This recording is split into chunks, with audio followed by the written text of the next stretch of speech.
आगरा की रहने वाली हूँ। मेरी शादी अभी 1 साल पहले ही हुई थी। कुछ दिन पहले की बात है।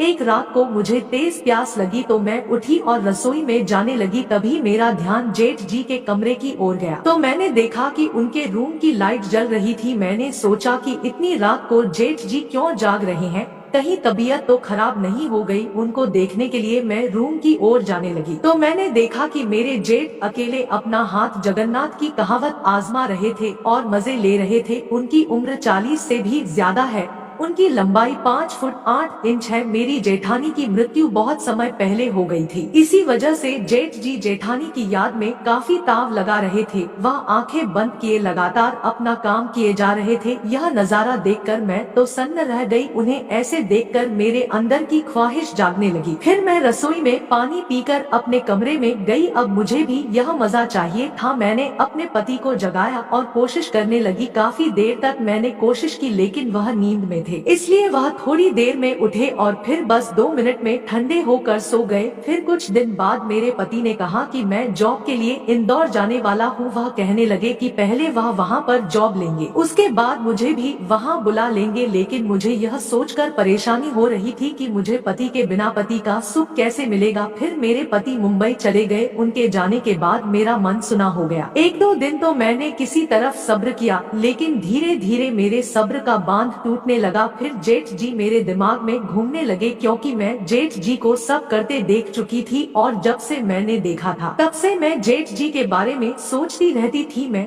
उनसे खूब मजे करना चाहती थी। इसके लिए मैं उन्हें आकर्षित करने के लिए न्यू जालीदार साड़ियाँ खरीद लाई, क्योंकि वह मेरा गोरा बदन देख सके और मुझे प्यार करने के लिए तरस जाएं। एक दिन मैं अपने कपड़े बदल कर आ गई और मैंने वह नई जालीदार साड़ी पहनी। जब मैं जेठ जी को खाना लेकर उनके पास पहुंची, मैंने खाना रखते वक्त अपना पल्लू नीचे गिरा दिया तो जेठ जी की नजर मेरी तरफ आ गई और वहीं पर ठहर गई। इससे पहले मेरे जेठ जी ने मुझे इतने ध्यान से नहीं देखा था। वह लगातार मुझे देख रहे थे और मैं खुश हो रही थी कि मेरा प्लान काम कर रहा है।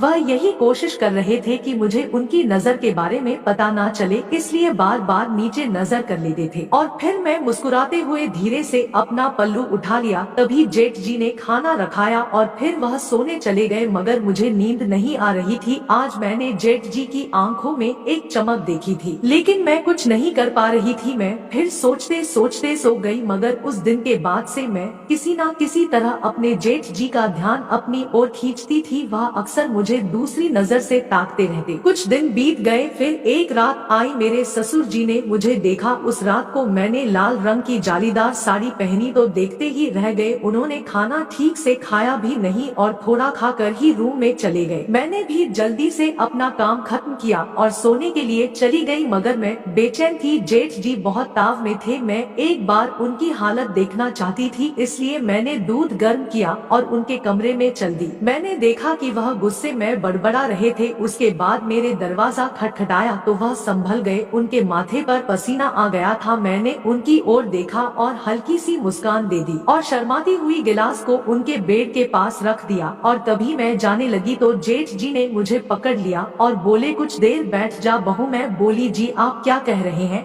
जेठ जी, यह सब ठीक नहीं है। इस बात पर उनको बहुत गुस्सा आ गया और मेरा हाथ अपनी ओर खींचकर मुझे अपने पास लिटा लिया और बोले, जब से तेरा पति गया है तभी से तेरे नाटक देख रहा हूँ। आज तेरी सारी नौटंकी दूर कर दूंगा। यह कहकर उन्होंने मुझे लिटा दिया और मेरे करीब आ गए। वह इतना करीब आ गए जितना सिर्फ पति ही आ सकता है। यह अंदाज मुझे बहुत अच्छा लगा। मुझे उम्मीद से कहीं ज्यादा मिल गया था। अब मैं बहुत खुश थी और हर रोज हम मजे लेते थे। तो दोस्तों, आपको यह कहानी कैसी लगी मुझे कमेंट करके जरूर बताएं।